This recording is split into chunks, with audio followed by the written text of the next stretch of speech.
call. Let's get started, turn on subtitles, and spoilers ahead. Make sure to give this video a thumbs up and subscribe for more videos like these. The movie starts in 1989. Mike O'Donnell, the handsome teenage high school basketball star, practices shooting hoops. Coach Murphy comes in and tells him to take it easy. A scout is coming in for the game tonight, and Mike is a shoo-in for a scholarship. The coach calls all the players in for a photo shoot, but Mike tells them to wait for Ned, the water boy. The others are scornful of Ned, but Mike says he's part of the team. Ned Gold comes in, dressed up as Harry Potter, stumbling over his robe. The other players laugh at him, except for Mike, his best friend. They pose for the picture. Just as it clicks, one of the jocks gives Ned a wedgie, making him jump. Game time! As the cheerleaders for Mike's team, the Hayden Warriors, do the routine, Mike joins in, dancing and posing for the cheering crowd. As he prepares himself for the game, he sees his girlfriend Scarlett standing by the rafters waving at him. He runs over and gives her a big hug. He also makes a special shooting pose for her. She seems a bit tentative though. He asks her what the problem is, but she tries to brush it off. He persists and she tells him. The news is obviously heavy, as he seems completely dazed. The game starts and Mike's mind is not in it. He just stands on the floor, dribbling the ball, pondering. His teammates, coach, and the crowd are shocked to see him do nothing. He watches Scarlett walk out sadly. He makes a decision and throws the ball over his shoulder to everyone's shock and runs to Scarlett. The coach sees the scout metaphorically close his book. Mike catches up to Scarlett and tells her he wants to be there for her. She tells him that he has a future, but he retorts that the baby is his future. She tries to walk away, but he kisses her, ending the discussion. And then he wakes up in the present day. He's in his buddy Ned's house. Ned is now a billionaire. As they have breakfast together, they talk about Mike being kicked out by Scarlett, now his ex-wife, and his kids not wanting to be with him.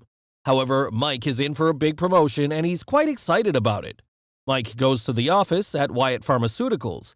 He sits in a meeting where the boss, Dean, talks about a new drug that gives a 4-hour erection. Except for Mike, all the other people seated at the conference table are attractive ladies. Dean brings up the topic of the promotion and everyone sits up excitedly. Dean announces that the promotion has been awarded to one of the attractive ladies.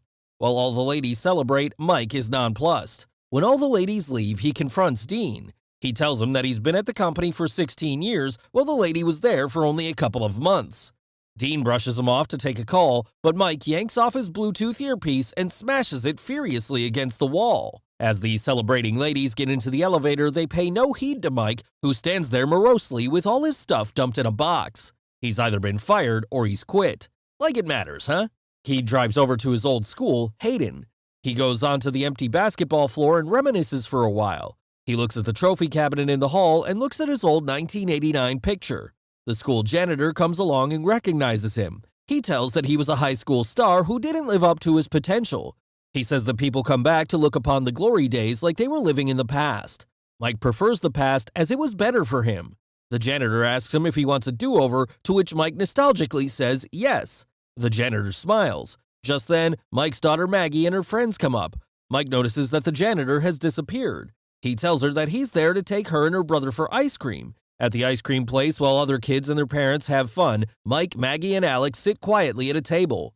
Maggie and Alex are none too pleased about being there, especially with their dad.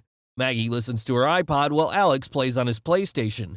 He tries to talk to Alex about trying out for basketball. Alex, too busy to look up from his PlayStation, just answers non-committally. Maggie acting like she's grooving to the music, though her earphones are not even plugged in. He drops them at home, where they just walk inside without a word to him. He sees Scarlett in the backyard throwing his stuff into a wood chipper. Their divorce is not final yet, but she's already started shutting him out of her life. She's pissed at him for all his complaining about how his life could have been different all these years. He tells her that he's disappointed with his life. She angrily tells him that now they're not holding each other back anymore. She'll see him in court. Her friend Naomi arrives. Mike and Naomi are a bit antagonistic to each other. Naomi tells Scarlett that she should get back on the market. Scarlett says goodbye to Mike and goes inside the house. Unhappily, Mike walks out just as it starts to rain. He drives in the rain. His car stereo starts to malfunction, switching stations every second. As he drives on a bridge, he sees a man standing on the edge about to jump. He stops quickly and shouts to the man. The man turns. It's the janitor from Hayden High. He smiles at a surprised Mike just as a truck passes by. When it passes, the janitor has disappeared off the edge. Mike runs to the edge and looks down into the water. To his shock, he sees a whirlpool and his younger self reaching out to him. Suddenly, he falls into the water. A while later, he reaches Ned's place completely muddy and wet. He stands in the shower, hosing himself off. Then he looks in the mirror and screams out. He's back to being his 17's look-alike. Ned wakes up, hearing the scream. In the bathroom, Mike looks at himself in disbelief. Ned enters with a Spartan helmet and a battle axe. Seeing the younger Mike, he swings the axe at him. They scuffle a bit, with Mike trying to explain, but Ned's too scared. Thanks to being younger and more agile, Mike manages to defend himself against the hysterical Ned. Soon they're fighting with lightsabers. Mike recalls past events about Ned to prove it's him, but Ned manages to drop Mike. As he's prepared to beat Mike with a picture frame, he sees the picture of the two of them graduating in 1989. Finally getting it, he drops the frame right onto Mike's head, knocking him out. When he comes to, he and Ned try to understand what happened. Ned, after asking a lot of sci-fi related questions, decides it's got to be spirit god transformation magic. Mike figures that the janitor must be his spirit god. Still in older Mike's dirty and much looser suit, he speeds off to Hayden High, where he urgently asks the students where the janitor is. He sees a female janitor who tells him that she's the only janitor at the school. After she leaves, he sees Alex and tries calling out to him. Alex runs off. Mike sees the lights flickering and a pool of water on the floor, leading to a door. He follows the water trail and sees a bucket and a mop standing unattended outside a room. Looking inside the room, he sees it's the basketball court. He runs back to Ned and says he knows what he has to do. He's going back to high school. Ned is skeptical, but Mike is resolute. Ned refuses to have anything to do with this, and soon he's introducing Mike to the principal as a new student, Mark. Mike's dressed all weird like Kevin Federline. As they go to meet the principal, Jane Masterson, Mark bumps into Stan, a bully. The moment Ned sees Jane, it's love at first sight. Thanks to Ned's doctored documents, Mark is accepted into the school. Ned tries to hit on Jane, but Mark drags him out. As they walk through the halls, the students stare on Mike's Kevin Federline-like clothing, so Ned takes him shopping. The next day, he comes in a flashy sports car, wearing much more respectable but stylish dress. People check him out as he walks into the school. Once he's in the hall, the bell rings and the hall is crowded by quick-walking students who shoulder bump and push him as they walk. In his class, he gets a call from Scarlett. He's late for the divorce hearing. He tries to lie, saying he's out of the country, but they hear the cheerleaders behind him. One of them asks him out on a date. Scarlett's lawyer pushes for full custody of the kids, but Mike argues. He sees Maggie walk inside. He says that he's closer to them than she thinks and asks to reschedule. During gym class, he finds he still has his basketball skills and catches the eye of Coach Murphy, yes, the same one, only 20 years older. He asks Mike to show up for tryouts. In the bathroom, Mark calls Ned to report the good news. After hanging up, he sees Alex sitting duct-taped to a toilet. Outraged, he asks who did it. Alex replies, the basketball team. Mike is surprised that his son is not popular. He introduces himself as Mark Gold, his Uncle Ned's son. He starts to undo the tape, much to Alex's agony. They go to lunch, where Mike says they should look out for one another. Alex seems interested in a girl named Nicole, the head cheerleader. Just then, the basketball team, led by Stan, enter. They walk into the cafeteria, pushing smaller kids out of their way and stealing their lunches. Stan is also Maggie's boyfriend. Seeing her and Stan kiss, Mike is a bit unhappy that Maggie is dating a bully. Stan approaches them and pushes Alex around. Mike stands up for his son. He verbally humiliates Stan, calling him a bully and a dick, while expertly spinning Stan's basketball, much to the delight of the whole school. At Ned's place, he eats junk food while lamenting the fact that his son is a punching bag and his daughter is a bully's girlfriend. He now understands his spirit path. He has to help out his kids. He goes to his ex-wife's house. In the yard, he sees Alex shoot hoops. Alex seems pretty good at basketball. Mike realizes that Alex should be on the basketball team as part of his spirit path. Just then, Scarlett and Naomi pull up in the car. Alex introduces Mike as Mark, Ned's bastard. A bit drunk, Scarlett seems taken aback when she sees Mike. She grabs his face and pulls his cheek, saying that he looks so much like her husband. Naomi drags her away and advises her to hook up with someone else. Mike throws the ball at Naomi and acts apologetic, though he does politely berate her for trying to hook up a married woman. The next day at school, entering class, he sees Stan and Maggie in a lip lock. He breaks it up innocently and sits. The subject for the day is abstinence. Mike announces that it's a great idea and everyone should make a pact to abstain from sex. He gets a bunch of amused giggles and incredulous looks from others. However, the teacher knows that no one's going to abstain, so to emphasize safe sex, she passes a box of condoms around. Much to Mike's horror, Stan grabs a handful. Mike says he doesn't need any because he'll only have sex with the girl he loves, and sex should be done by married people to have kids. Forgetting himself, he describes the joy of having a baby. The other girls are touched. They return the condoms immediately. Stan grabs more and forcibly kisses Maggie.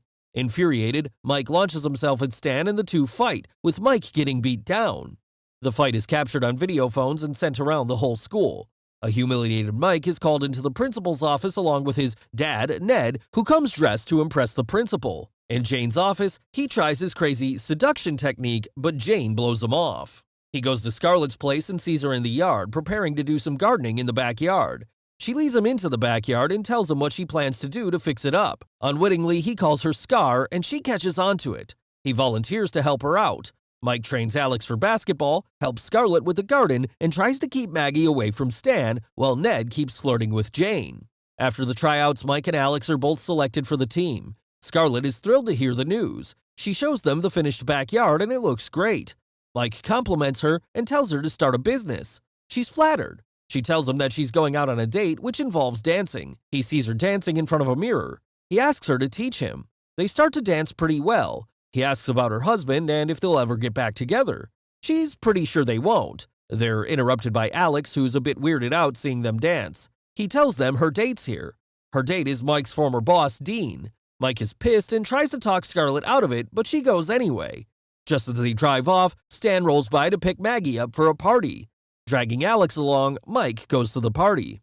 The party is at a bowling alley. Alex is scared to be there, but Mike tells him he's part of the basketball team. They see Nicole and Alex tries to bolt, but Mike stops them. He tells him he's not a loser. He pushes Alex to go talk to Nicole. As he looks for Maggie, he gets waylaid by three of Maggie's friends, Jamie, Samantha, and Lauren. They try to seduce him, but he sits down and tries to talk some sense into them, but it's like talking to the walls. He walks away, muttering it's some other dad's problems. As Alex awkwardly and nervously tries to talk to Nicole, he gets too close to a candle and his pant leg catches on fire. He races to the restroom. Mike finds Maggie and sits next to her. He asks her what she sees in Stan. She dismissively tells him that she and Stan are going to move in together after high school. He's going to work at Home Depot while she attends community college to be closer to him. Mike refuses to let that happen. He angrily forbids her to see Stan. She gets mad and walks off. The next day, a basketball game is underway. Scarlett is in the audience with Dean. Hayden High is a few points behind. Mike sees Stan making out with Maggie and gets mad. With seconds left in the game, Mike finds himself deciding whether to pass to Stan or Alex. He chooses Alex, and he scores, and Hayden wins. Everyone celebrates, though Stan is pissed. Nicole congratulates Alex, though his nervousness almost ruins the moment. After the game, Ned corners Principal Jane and asks her out to dinner. After some persuasion, she agrees, though she doesn't want any flashy stuff from Ned. To help Alex with Nicole, Mike announces a party at his place. Later, he sees Maggie crying and goes to her. She tearfully says that Stan dumped her because she refused to have sex with him. Greatly relieved, he consoles her. However, she misreads his fatherly advice and tries to kiss him, but he dodges her and sidesteps, inviting her to the party. Soon, word spreads throughout the school about the party. At Ned's place, the party is underway. Mike sees Alex finally hit it off with Nicole. At a fancy restaurant, Ned tries to act refined in front of Jane but blows it. He confesses he's a dork. However, she proves that she's just as big a nerd as he is by quoting Lord of the Rings. At the party, Stan drunkenly tries to apologize to Maggie, but she blows him off and tells him she's with someone else. Mike shows up and tells him to leave before he calls the cops.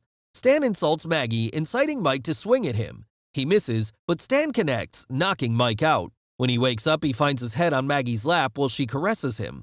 He recoils immediately, but she pounces, thinking it to be a game. Mike shows up and tells him to leave before he calls the cops. Stan insults Maggie, inciting Mike to swing at him. He misses, but Stan connects, knocking Mike out. When he wakes up, he finds his head on Maggie's lap while she caresses him. He recoils immediately, but she pounces, thinking it to be a game. He tells her that he has another girlfriend to keep her off. Accepting it, she leaves. At the party, it seems to be going a bit out of control, with kids playing around with Ned's most treasured possessions. Scarlett shows up looking for Alex. Mike tells her that Alex has a girlfriend and he'll take her to him. When Ned shows up at home, he's fuming to see his home a mess. He throws everyone out with some help from Principal Jane.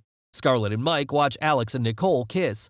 She's thrilled and grateful to Mike for being a good role model. As they talk, he suddenly kisses her, as Maggie and her friends watch in astonishment. Scarlett slaps him in outrage and storms off. He chases after her, confessing that he's not Mark, but her husband and the father of her kids. That sets her off and she yells at him and walks off. Maggie walks up, calls him a pervert, and slaps him, followed by Samantha, Lauren, and Jamie. Jane tells Ned that this is why she doesn't date students' parents and walks away. Mike apologizes to Ned. Ned slaps him a few times and calls it even. The next morning, Ned cleans up the mess from the party while Mike moans about his screw-up. He has to appear in court for the divorce proceedings. Using a police siren, Ned drives him there in his convertible. At the courthouse, Ned barges into the courtroom acting as a lawyer. However, the judge orders the bailiff to remove him and Mike from the courtroom. Mike yells out that he has a letter from Mike O'Donnell. Scarlett asks to hear it. Mike reads the letter. He tearfully recalls the time he met Scarlett and how much he loves her. He apologizes for blaming her for his failures. He doesn't want to divorce her, but he loves her and wants her to move on. Scarlett emotionally listens. Now that he's done, the judge orders him to leave. Leaving the paper behind, he walks out. Scarlett watches as he walks out and then asks the judge to postpone the hearing. When she looks at the paper, she sees it only contains directions, and now she starts to understand. At Ned's place, as Mike shoots hoop, he tells Ned that his family is better without him. He can move on. At Scarlett's house, she looks through their high school yearbook at Mike's 1989 picture.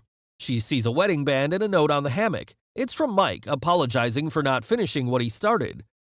At the basketball court, similar to the first scene, as Coach Murphy approaches and tells Mike about a scout coming in and Mike being a shoo-in, a picture of the team is taken. The game is about to begin. Scarlett and Maggie enter. Maggie tells her mother that she plans to go to Georgetown. Ned approaches Jane and tells her he wants to be friends. Some geek talk follows, and it looks like they're back together. The game starts. Just as it starts, Mike makes the same special shooting pose for Scarlett similar to the beginning of the movie. Now understanding fully, Scarlett gets up and starts to walk out, and a similar situation just like in the start of the movie develops. He sees her near the rafters about to walk out. The coach, the crowd, the scout, everything as before. He makes up his mind. He gives the ball to Alex and runs out. As he does, the janitor, his spirit guard, watches and smiles. Alex is put into the game. Mike runs after Scarlett. As he does, his vision starts to wave, and then, a flash. He runs to the door. Scarlett appears and asks if it's him. It's Mike's old self, her husband. He tells her that he loves her and wants to be with her. He promises to make it up to her. She forgives him and kisses him. Thanks to Alex, Hayden High wins the game. Mike and Scarlett walk out, reminiscing about Mike when he was younger. During the credits, Mike goes to Ned's bedroom to thank him and finds Principal Jane under the sheets. Since Coach Murphy retired after 20 years, Mike is now the coach. Ned gifts him a new whistle. Thanks for watching. Please like and subscribe and click the bell icon to get new movie recaps.